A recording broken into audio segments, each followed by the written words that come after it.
오늘 본문 말씀은 예수님께서 보리떡 5개와 물고기 2마리로 5천 명을 먹이신 오병이어 사건과 또 게네사렛이라고 하는 땅에서 각종 병든 자들을 고친 다음에 일어난 바리새인들과의 논쟁을 다루고 있습니다. 사실 오늘 본문 말씀은 마태복음 15장 1절부터 20절까지로 굉장히 넓은 단락을 한 내용으로 다루어야 하거든요. 그런데 그러면 성경 봉독이 너무 길어지기 때문에 핵심 구절 되는 7절부터 9절까지만 읽었습니다. 그럼 말씀 자체는 1절부터 20절 전체를 생각하며 함께 나누도록 하겠습니다. 먼저 오늘 본문의 첫 절 되는 마태복음 15장 1절은 예수님과 논쟁하는 바리새인들이 이전에 다른 논쟁에서의 바리새인들과 어떻게 다른지를 우리에게 알려줍니다. 오늘 본문 속에 나오는 바리새인들은 좀 특별한 바리새인들인데 그들은 어떤 사람이었을까요? 마태복음 15장 1절 함께 읽어봅시다. 시작. 그때의 바리새인과 서기관들이 예루살렘에서부터 와서 예수께 나와 이르되 아멘. 그때 바리새인과 서기관들이 예루살렘으로부터 예수께 나와 이르되, 여기 보니까 오늘 본문에 등장하는 예수님의 대적자들, 그 바리새인들과 서기관들은 예루살렘에서 왔다라고 되어 있습니다. 이전에 예수님께서 이곳저곳 여러 마을에서 사역하실 때 거기에도 바리새인들이 있었지만, 서기관들이 있었지만, 오늘 본문에 나오는 사람들은 특별히 예루살렘에서 파견되어 나온 사람들입니다. 예루살렘이라면 당시 유대인들의 행정적, 영적 중심지이지 않습니까? 거기서 파견되었다라고 하니 이들은 그 마을에 거주하면서 그 마을 사람들의 회당 예배를 집례했던 바리새인들과는 좀 다른, 보다 한 등급 높은 사회적 계층의 사람들이었습니다. 아마도 그들은 유대인 사회를 주름잡던 산헤드린이라고 하는 공회의 회원들이었을 겁니다. 산헤드린 공의회의 회원들은 존귀한 자들이라는 명칭을 가지고 있어요.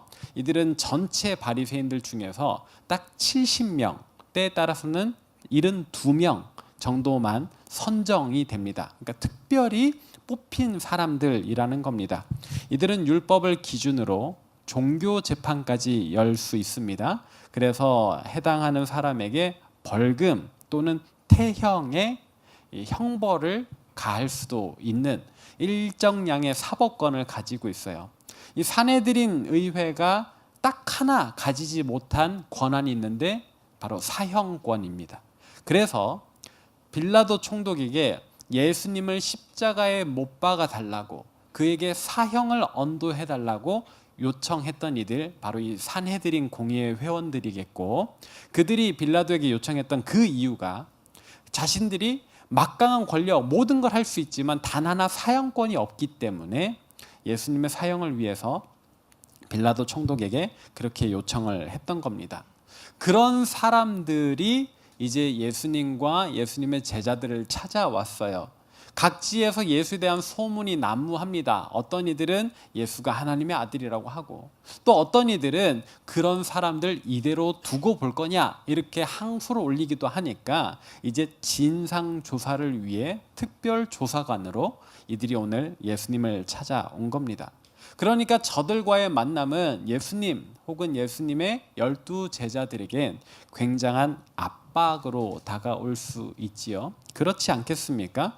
우리만 해도 사실 운전하다가 딱히 잘못한 게 없는데 어디선가 경찰차가 나타나서 내 차 옆에 바짝 붙어서 나랑 나란히 달린다고 생각을 해봅시다. 제가 그런 일을 최근에 당해서 괜히 쫄려요. 이렇게 경찰과의 시선을 잠깐 교환을 했는데 뭔가 이렇게 옷가짐을 단정하게 하게 되고, 안전벨트를 괜히 한 번 더 체크를 해보게 되고, 무언가 책 잡히지 않고자 하는 그런 두려움이 있더라고요. 만약에 그 경찰차가 확성기를 켜서 2069 옆으로 빠지세요 라고 한다면 심정이 덜컹 내려앉지 않을까요? 보이스피싱범들이 초반에 검찰을 사칭했던 이유들이 바로 그런 겁니다. 생전에 연락 올 일이 없는데 검찰청에서 뭐 누구누구 조사관이라고 하면서 당신의 계좌가 범죄에 연루되었으니까 빨리 가서 돈 다 찾으라고 하면, 연로하신 어르신들 뿐만 아니라 젊은 청년인 우리들까지도 이렇게 마음이 많이 답답하죠. 저도 보이스피싱 맨 초창기에 이제 그런 전화를 받았었거든요. 대검찰청이라면서 전화가 왔어요. 그때는 제가 이제 고등학생이어가지고 이렇게 제 계좌는 뭐 별로 안 됐었는데 아버지 계좌가 털렸다면서 이렇게 빨리 아버지 통장과 도장을 가지고 어디 은행 앞으로 나오라고 했었습니다. 그때 많이 무서웠던 것 같아요. 그래서 너무 무서워서 전화를 그냥 끊었어요.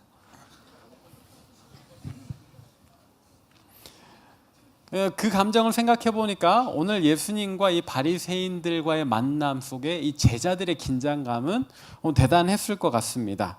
한간에 일고 있는 소위 예수 붐이라고 할 만한 이 사건을 조사하러 왔으니까, 더군다나 그 예수가 스스로 하나님의 아들이라 하고 사람들이 또 예수를 하나님의 아들이라 믿으니까 저들의 태도는 처음부터 적대적입니다. 그래서일까요? 예수님의 제자들 중에 몇 사람이 하필 꼬투리 잡으려고 그들 앞에 와 있는 이 조사관들 앞에서 손을 씻지 않고 식사를 시작했습니다. 그것을 빌미로 이 조사관들이 예수님을 공격합니다. 뭐라고 공격했나? 마태복음 15장 2절 같이 읽어봅시다. 시작. 당신의 제자들이 어찌하여 장로들의 전통을 범하나이까? 먹을 때에 손을 씻지 아니하나이다. 이 적대자들이 예수님께 질문을 합니다. 당신의 제자들은 어째서 떡 먹을 때 손을 씻지 않습니까? 음식을 먹기 전에 손을 씻는 것은 사실 기본 예절인 것 같아요. 그죠? 그래서 이 손에 있는 박테리아나 여러 세균들을 빨리 씻어내고 깨끗한 손으로 음식을 먹는 거 기본 예절인데, 그걸 하지 않았다고 지금 이 조사관들이 예수님을 공격하는 것입니다. 과연 그게 전부일까? 그 정도로 이렇게 하찮은 이유를 댔던 것일까? 그렇지는 않아요. 방금 읽은 구절에 특별한 단어가 쓰였습니다. 뭡니까? 장로들의 전통입니다. 장로들의 전통을 따라 음식을 먹기 전에 유대인들은 다 손을 씻어야 됩니다. 씻고 나서 음식을 먹어야 됩니다. 왜요? 세균 때문에? 아니요.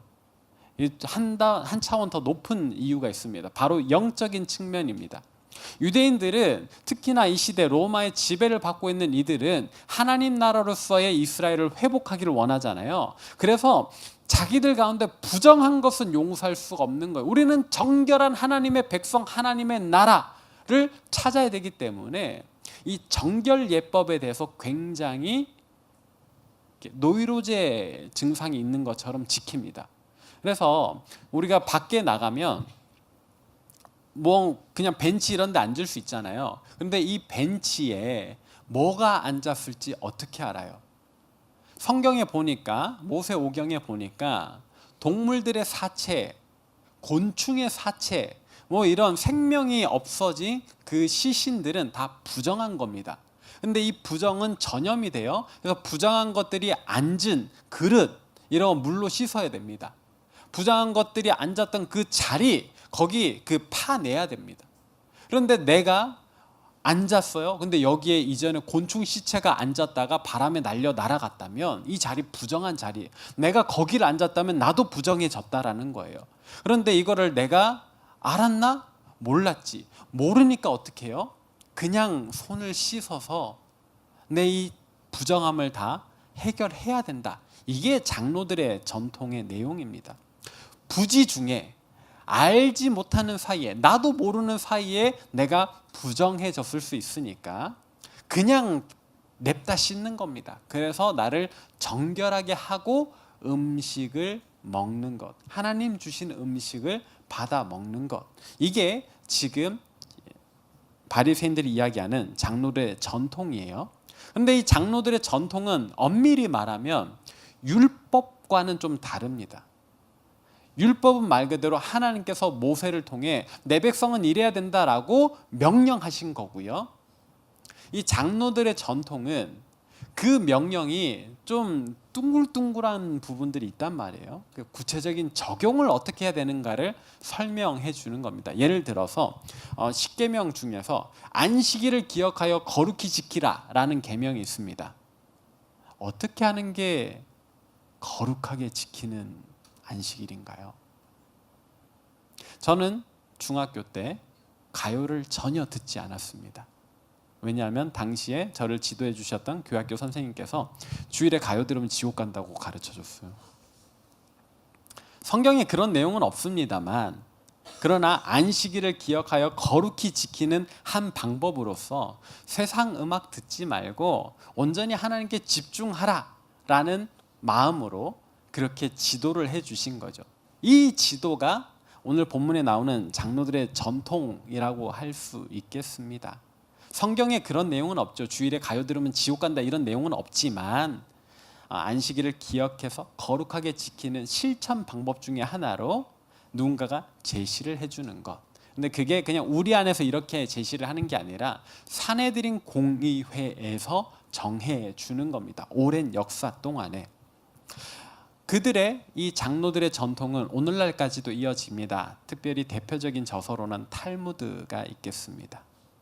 분명히 율법과는 다르지만 율법에 대한 해설이 잘 적용되어 있는, 그리고 오늘날에도 이들은, 이 유대인들은 이 장로들의 전통을 잘 지켜요. 아까 말했던 안식일을 기억하여 거룩히 지키는 것 중에 한 방법이 생업을 하지 않는 게 있습니다. 안식일은 일을 하지 않는 것.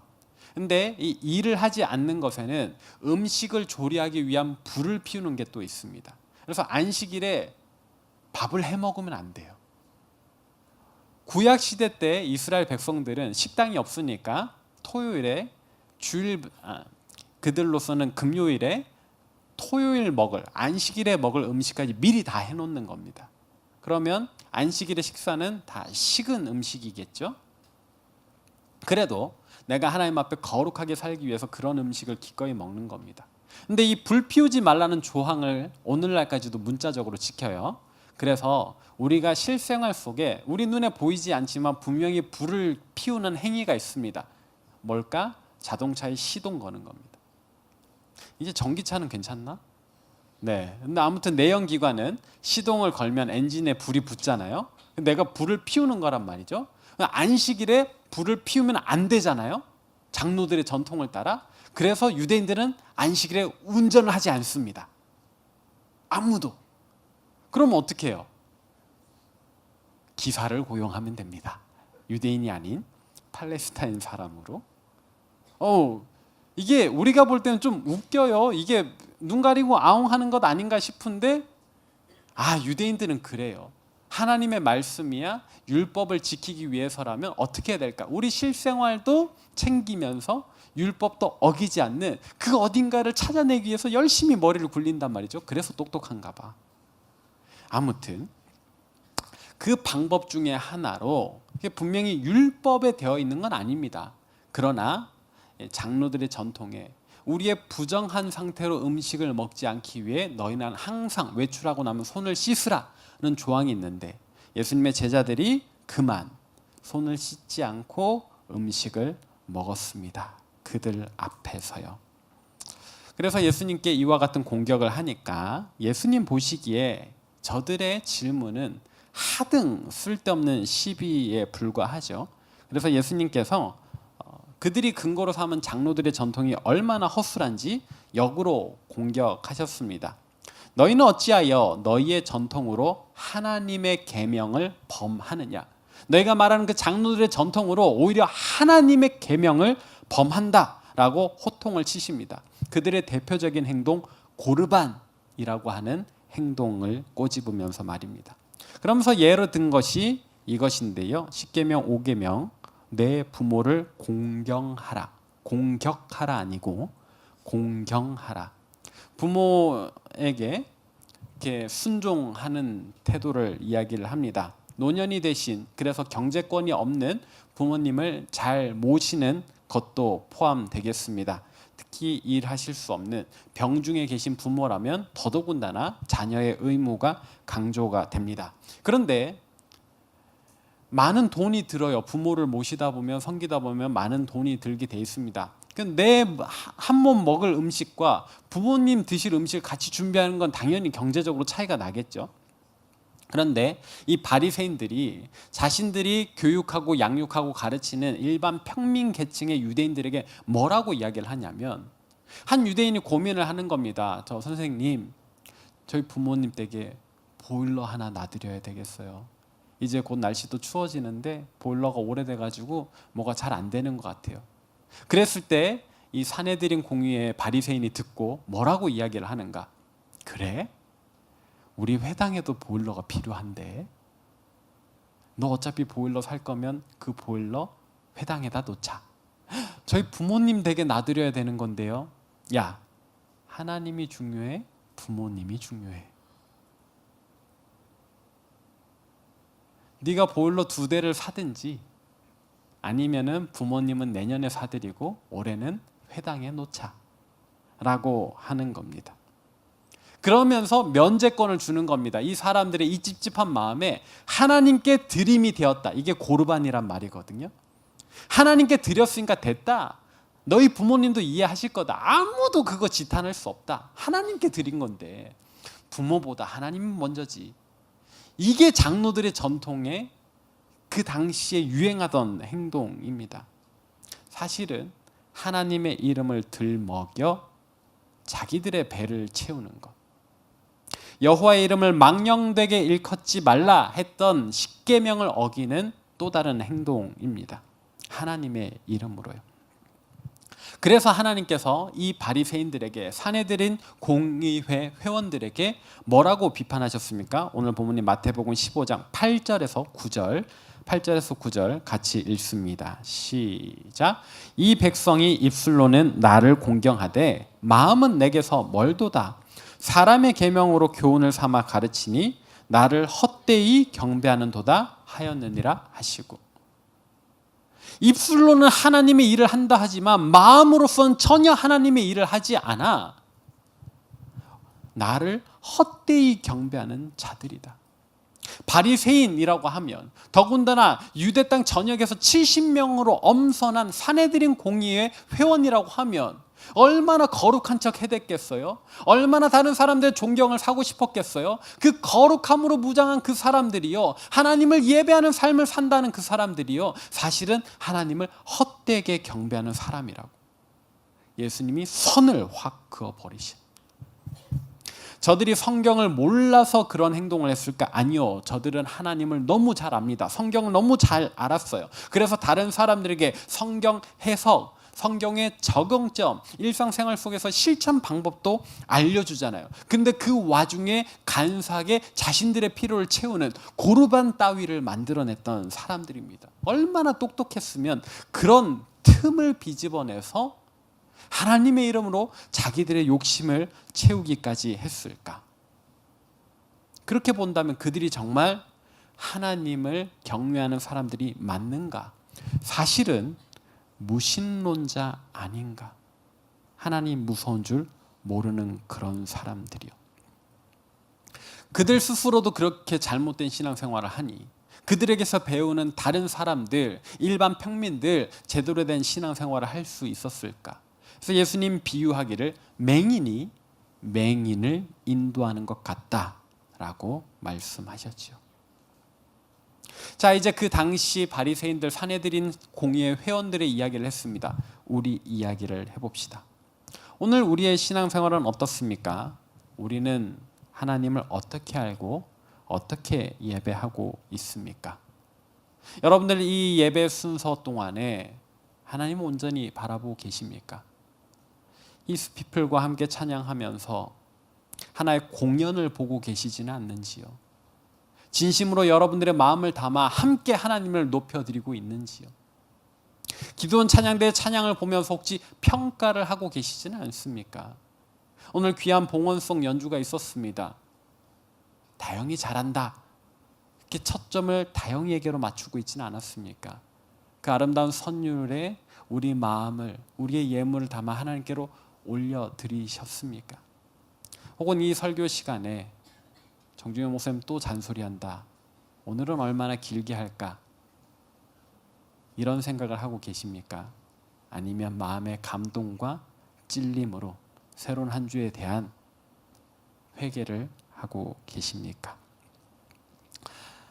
우리가 정말 하나님을 제대로 예배하는 사람들이라면 모든 순서에 우리 마음을 담아야 하겠습니다.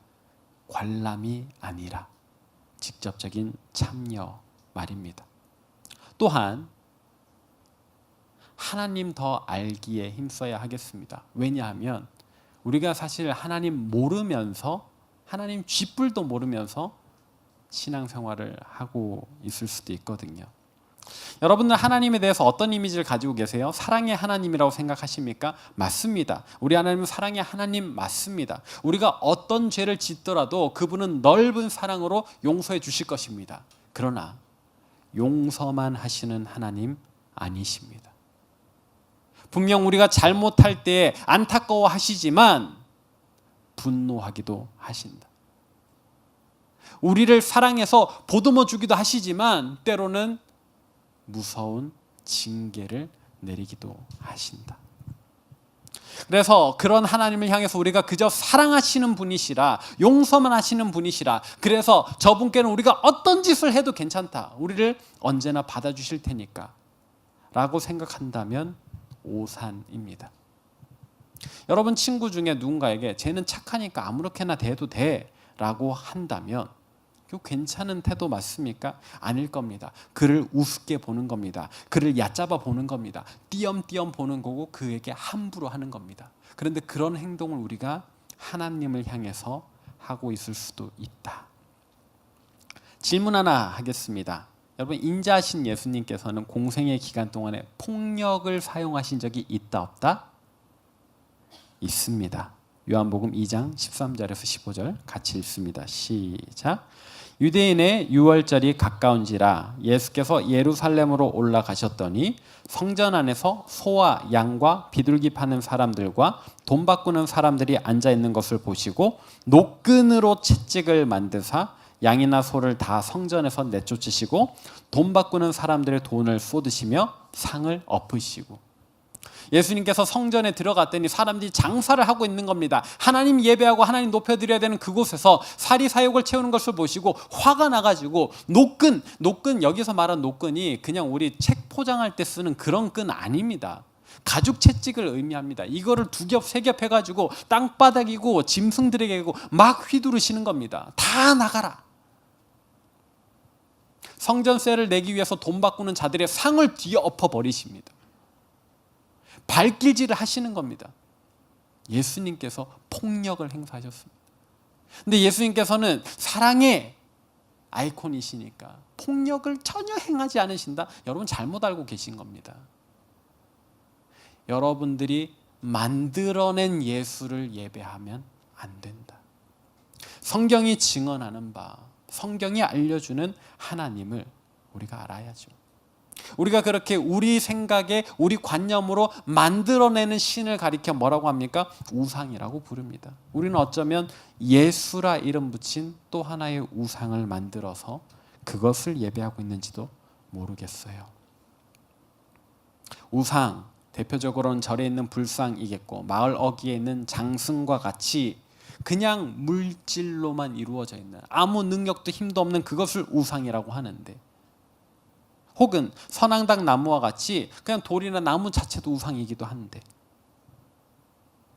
우리가 성삼위 하나님 믿는다면서 정작 성경이 증거하지 않는 우리가 만들어낸 신을 믿으며 신앙생활을 한다면 우리가 불교의 연불이나 선앙당에 드리는 제사나 우리의 예배나 뭐가 다를까? 하나님을 헛되게 섬기지 않고 정말 하나님께서 기쁘게 받으실 예배를 드리기 위해선 우리가 하나님을 바르게 더 잘 알아야 하겠습니다. 그리고 하나님 더 잘 아시려면 다른 것 없어요. 하나님의 말씀이 증거하는 하나님을 알아야 됩니다. 성경 읽으시라는 소리예요. 일주일에 요 몇 절 설교로 접해 듣는 것은 너무 부족해요. 당장 오늘만 해도 마태복음 15장 1절에서 20절을 읽어야 되는데 3절 읽었잖아요. 그걸로 한 주를 사시겠다? 하나님을 얼마나 더 잘 알 수 있을까? 물론 이 예배 때 들은 말씀을 곱씹으며 한 주를 묵상하며 지내는 것은 너무 좋은 신앙 습관이지만 더불어서 여러분들 스스로 성경을 읽으시면 좋겠습니다. 기도를 하기 위해서도 성경 읽기가 필요해요. 하나님께서 정말 기뻐 받으실 기도 제목이 따로 있어요. 근데 그런 기도 제목을 모르고 단지 내 욕심, 하나님 오늘 이번 주에도 로또 1등을 바랍니다. 백날 첫날 기도해 보세요. 안 들어주십니다. 제가 경험한 바예요. 안 들어주시더라고. 왜? 성경은 우리 하나님은 그런 요행을 들어주시는 분이라고 증거하지 않아요. 우리 삶에 부여하신 목적이 있고요. 그 목적을 이루기 위한 능력과 도움을 주시는 분이시지 그냥 어디 쓸지도 모르는 금전 베푸시는 분이 아니시라고요. 찬양 많이 들으시죠? 그것으로 여러분들의 경건 생활을 해결하시는 분들이 있죠. 죄송하지만 부족합니다. 왜요? CCM은 찬양은 다 원곡자의 신앙 고백이거든요. 2차 저작물입니다. 원서를 읽어야죠. 성경을 통해서 성경이 증거하는 하나님을 여러분들이 더 알기에 힘을 쓰셔야 됩니다. 근데 성경 읽는 게 쉽지 않죠. 문체도 어렵고 낯선 이름, 낯선 단어, 낯선 문화, 낯선 역사, 또 예언서 들어가면 미칩니다. 이게 도대체 무슨 말 하는지 모르겠거든요. 환상을 너무 많이 봐요. 그래도 읽으셔야 됩니다. 근데 그런 부분들이 어쩌면 번역본의 문제일 수 있어요. 우리가 예배 때 공인으로 보는 이 개역 개정판은 좀 어려우니까 여러분들이 기독교 서점이나 혹은 어플에서 다른 번역본을 좀 참고하셔도 괜찮습니다. 쉬운 성경 좋아요. 어린이 부서만 보는 거 아닙니다. 여러분들이 보셔도 됩니다. 너무 쉽다 싶으면 현대인의 성경이나 새 번역이라는 번역본을 읽으셔도 좋습니다. 근데 제일 좋은 거는 최근에 번역돼서 나온 새 한글이라는 번역본이 있습니다. 대한성서공회에서 거기 사이트에 들어가시면 볼 수 있어요. 구매도 하실 수 있고 새 한글 비교적 쉬운 문체로 번역됐으니까 우리 예배 시간에 보는 개역 개정판보다는 훨씬 더 읽기 쉬우실 겁니다. 근데 누군가 이런 질문을 하더라고요. 하나님 말씀 진리라면서 왜 자꾸 번역본이 나오냐? 뭐 이렇게 자꾸 바꾸냐? 계속 바뀌는데 그게 진리일 수 있냐? 진리가 왜 변하지? 이런 질문을 하시는데 핵심적인 내용이 바뀌는 게 아닙니다. 아까 말씀드린 것처럼 시대가 지나고 문화가 바뀌니까 우리가 받아들일 수 있는 좋은 더 현대적인 어투와 단어 선정으로 바뀌는 거예요. 핵심이 바뀌는 게 아닙니다. 사실 이런 주장은 신천지에서 되게 많이 하거든요. 신천지는 개역 개정을 읽으면 안 된다고 해요. 왜냐하면 개역 한글판이 읽어야 된다. 하나님이 한 번 말씀하셨으면 끝이지 그게 자꾸 바뀌지 않는데 이런 얘기를 하거든요. 사실은 자기네가 만든 교리가 이제 새로운 번역본에서는 통하지 않기 때문에 단어가 바뀌어 버려서. 그러면 신천지는 이제 이런 부분들을 계속 이렇게 고집을 하는데 그 주장 자체가 잘못됐어요. 왜냐하면 개역 한글, 여러분들 부모님이 보셨을 그 성경본이 최초의 한글 성경이 아닙니다. 이미 1911년도에 성경전서라는 게 있어요. 네, 저와 함께 국내 영성순례 다니신 분들은 보셨을 거예요. 성경전서라는 책이 있습니다. 그게 더 먼저 번역된 한글본입니다. 이미 개역 한글판 자체도 성경전서에서 성경 개역으로 바뀌고 그 성경 개역에서 개역 한글로 바뀐 겁니다. 그럼 뭐가 바뀌었냐 질문할 수 있잖아요. 1911년에 나왔으니까 그때 당시에는 뭐 총독이란 말이 없었습니다. 무슨 말을 썼을까요? 사또. 빌라도 사또에게 이르되. 근데 오늘날 우리가 빌라도 사또 그러면 이게 맞아요? 이 부분을 총독으로 바꾸는 거예요. 그리고 그 당시에 만주에서 번역되어 온 성경을 바탕으로 했으니까 함경도 사투리가 많습니다. 예수님의 어머니가 아니라 예수님의 오마니에게 이르되. 이거를 오늘날 우리가 그대로 읽어도 되는가? 번역의 개정의 필요가 있겠죠. 그리고 삭교가 올라간 나무가 옛날 성경에는 뽕나무라고 되어 있습니다. 지금 개역 개정판에는 돌무화과 나무라고 되어 있습니다. 왜 바뀌었을까요? 이전에 번역할 때는 우리가 이스라엘을 안 가봤기 때문에 이게 뭔지 몰라서 선교사들에게 물어보니까 도대체 이 나무가 뭡니까? 했더니 길가에 있는 나무. 아, 길가에 있는 나무. 우리나라에 당시에 뽕나무가 길가에 있었대요. 그래서 뽕나무라고 번역한 겁니다. 그런데 여리고 성에는 뽕나무가 없어요. 이제 여행을 가보니까 여기 삭개오가 올라간 나무라고 이렇게 뭐가 표지가 돼 있어요. 이 나무를 보니까 뽕나무가 아니네. 뭐지? 무화과 나무? 그래서 고친 겁니다. 본질적인 영역에서 성경이 바뀌는 게 아니라요. 그 문체나 단어의 선택에 있어서 현대에 맞게 과거의 오류는 잡고 현대인들이 더 이해하기 쉽게 그렇게 바뀌어 가는 겁니다. 그런 이유로 영어 성경 중에 킹 제임스 버전만 읽어야 된다라고 주장하는 분들을 혹시 만나신 적이 있나요? 네, 있을 겁니다. 마찬가지입니다. 킹 제임스 번역이 1611년에 나왔거든요. 그때의 영어와 지금의 영어는 많이 달라요. 여러분들 영어 공부하기 위해서 영어 성경을 읽겠다 할 때 킹 제임스 역을 읽으시면 점수가 별로 안 나올 거야. 네, 요즘에 더 좋은 영역본이 많이 나오니까는요.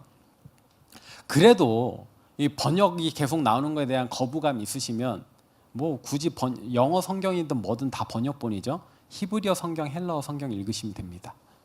네, 그게 원서니까요. 여러분들이 또 하나님 더 잘 알기 위해서 두 번째 좋은 방법이 있습니다. 좋은 성경 교사를 만나는 겁니다. 그리고 좋은 성경 교사는 멀리 있지 않습니다. 꼭 어디 미국에서 선교하시다가 잠깐 요때 국내 들어오신 선교사님들 주변에 있다고 소개해 주시는 분들이 있을 거예요. 그런 분들에 비해서 제가 모자란 게 뭐죠? 네. 우리 교단이 공인한 신학교를 잘 나왔고, 네. 정규 과정을 잘 마치고 우리 교단이 잘 안수를 해줬고 과천교회가 여러분들을 위해서 저와 박평화 목사님을 청빙해 나왔습니다. 멀리 가지 마시고 성경 읽다 궁금한 거 있으면 언제든지 연락 주십시오. 챗 GPT보다 잘 알려드리도록 하겠습니다.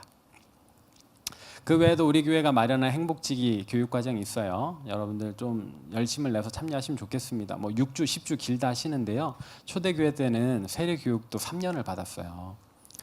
제가 지난주에 평촌교회 청년 예배를 드리고 왔거든요. 거기 가니까 제자훈련 모집하더라고요. 20주 과정이랍니다.